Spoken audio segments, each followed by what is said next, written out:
Hey, happy Thursday. Hope everybody is doing well. I'm sorry about my hair, but it's been raining for 3 days, so I give up. But anyway, today I wanted to talk about the one simple thing that you must do to get your child help at school. And this one thing is unfortunately the step that stands between your child getting help or not. So I remember being you, and you're probably in this group or on this video because you know that something is wrong with your child, or maybe you think something is wrong with your child, but you're not sure. When Maddie was 3 or 4, I heard a lot of things from my child's school. I heard things like, Maddie can't write her name on a piece of paper. Maddie doesn't seem to know her letters. Maddie doesn't seem to know how to tie her shoes. Maddie can't tell me what time it is. Maddie struggles to do basic math facts. Those were things I was told when Maddie was 3 or 4. And at the time, I thought by hiring her a private tutor, which I did when she was 3 or 4, I thought that that would give her enough help. And in hindsight, that's a whole other video that I could talk about later. But I was you, and I was you until my child was probably 8 when I more aggressively got involved with this. Well, actually, she was probably about 7 when I more aggressively got involved with this. But I was you. Like, nobody at school was saying something was wrong with her, in kindergarten. They put her in small group, and I thought that was the solution to fixing the problem, right? I had no idea that that was never going to work with my child because she happened to be dyslexic. And so I remember being you. I remember being lost. I remember being confused. I remember knowing something was wrong and not knowing what to do. I remember all those feelings. So if that's you and that's the place you're in now, I totally understand. I've been there. If you went on Facebook right now, you'd find thousands of other parents that were just like you. Like, every day is somebody's first day of special ed, right? Every day. So don't feel like you're alone, because last time I heard, 6.5 million kids in America in special ed. So this one simple thing you must do to get your child's attention at school is really quite easy, honestly. Let me turn my screen around.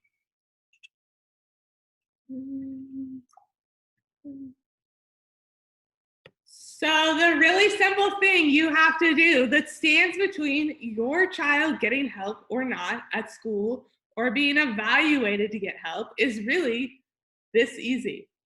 You write a letter to your child's principal at your local school and you ask for an evaluation for special ed services. That's the one thing that's standing in the way between your kid that is struggling and you knowing something's wrong but not knowing what to do. That's the one thing that's your obstacle right now. It's probably the biggest obstacle you're ever going to have to overcome, because it's the whole just start, right?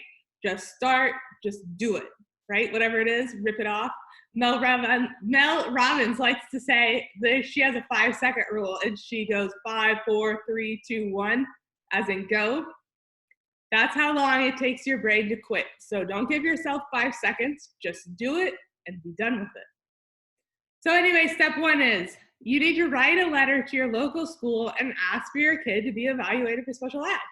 And you're like, why do you need this whole video? You hyped all this up for a whole week about this video, and all I have to do is write a letter. Yes, that's all you have to do. So if you think you can handle it by yourself, the link's at the bottom, go for it. That's what you need to do. But what I found out is that a lot of parents, when I said, you need to write a letter, they came back at me with things like, well, how long? Where do I write it? What kind of font should I use? How long should it be? What do I need to put in it? How many, it was like 10,000 questions. And the 10,000 questions were stopping the parent from just writing the letter and being done with it. Full disclosure, there's no federal law that requires you to ask for your child to be evaluated for special ed services in writing. Unfortunately, it's 2020. And if we don't put things in writing with multiple copies to prove things like they do in the legal world, then you don't have a paper trail when you ask for your child to be evaluated for special ed services. So step one is we're going to gather some basic information about your child. So that's your child's name, the date of your child's birth, the school's name and address. And probably a lot of you are like, I know the school's name, but you probably don't know the address. So you're gonna have to go look on the website, the school, or the board and figure out what the address is. I need the name of your principal. And again, if you don't know the name of your principal or you don't know their full legal name, as in Dr. Bobby Smith or whatever, then go to the school's website, look up your school, find the principal's name. Or if you're in a small town, go look at the county because there's a list of the principal's names somewhere. Or worst case scenario, call down to the school. Whoever answers the phone, ask them what the name of the principal is and how you spell it. Those are your solutions. And then we need to gather any medical reports or documentation or records that you have about your child. Step two, we are going to look at all the records and review. And this step might take you an hour, might take you 2 hours. I don't know how much records you have. I don't know how much data you have.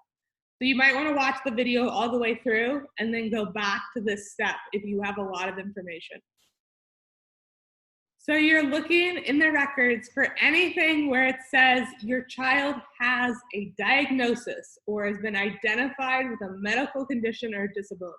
So that would be anything where it said your kid has ADHD, your kid's autistic, your kid doesn't have typical hearing, your child, is blind, or whatever it is.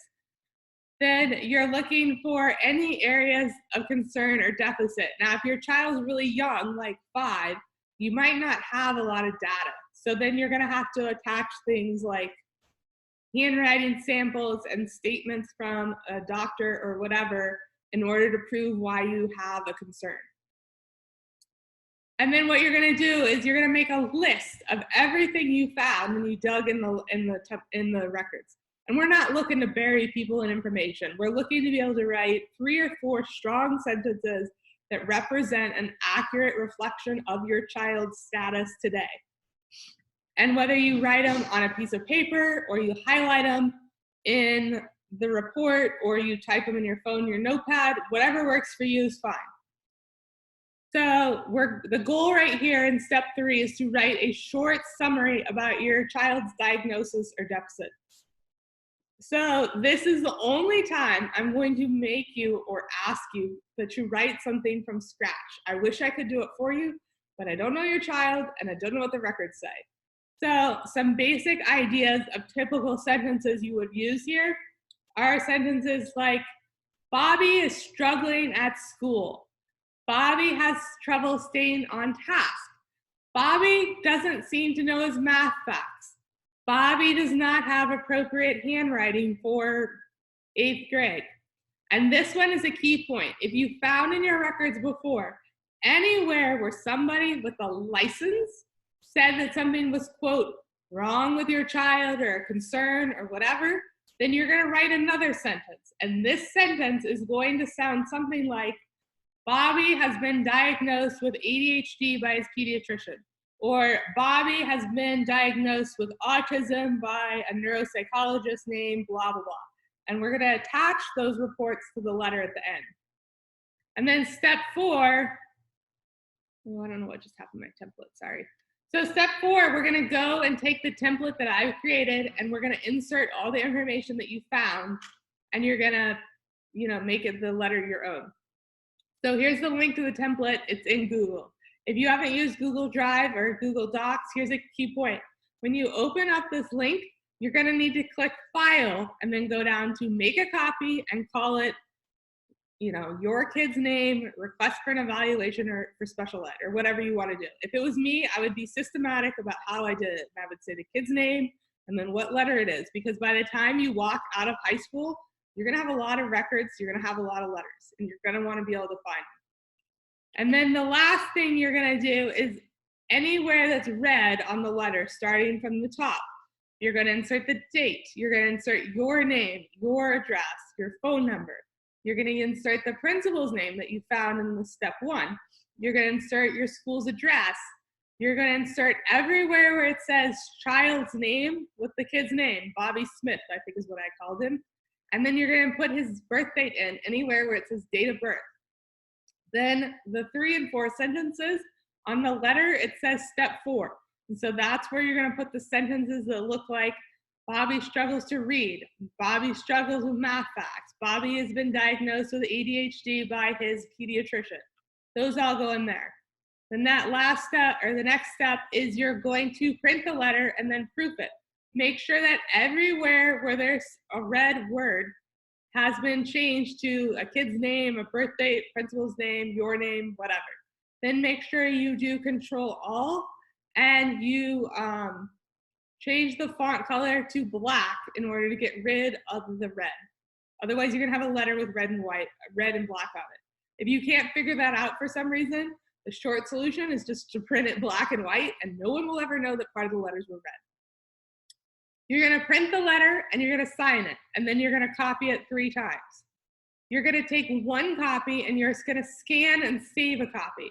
If you don't know how to scan or save a copy with your printer, or maybe your printer doesn't do that, you can use your phone and take a picture, or you can use an app like PDF Scan or Genius Scan or one of those to make a copy. And then step 6 is the key point, delivering. And I'm gonna make you do it or tell you to do it 3 ways. And you're gonna be like, why do I have to do it 3 ways? We're making sure that they are fully aware they got this letter and that there's no way that they can say they didn't get the letter. So you're gonna take one letter, you're gonna sign it, put it in an envelope, mail it to school, USPS mail, drop it in the mail. Second letter, you're gonna take a copy or the photo from your phone and you're gonna email a copy to the principal.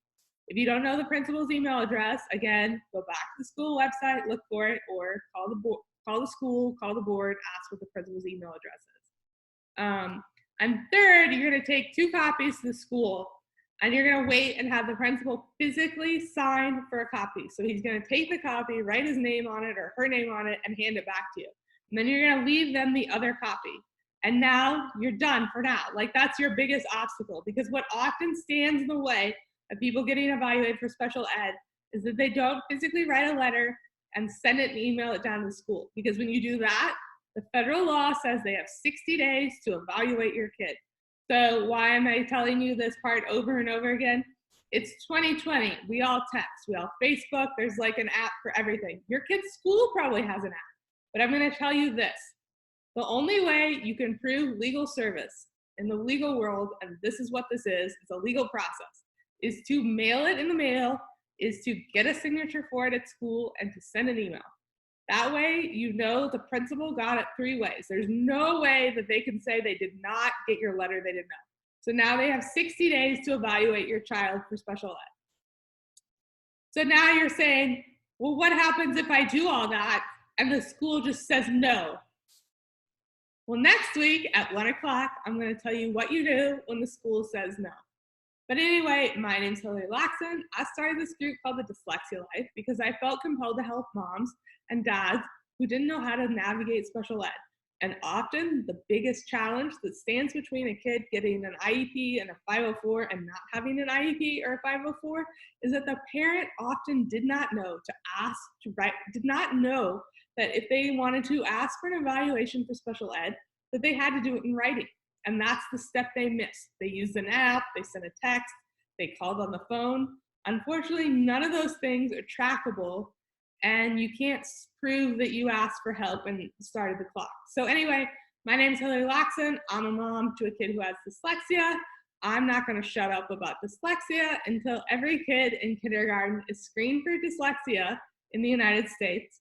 But otherwise, if you know anyone who's dyslexic or might need some help, tell them about my group, the Dyslexia Life. But otherwise, next Thursday at 1 Eastern, I'm going to tell you what you have to do when the school says no after you wrote a letter. But anyway, hope you have a great weekend, and I'll see you all later.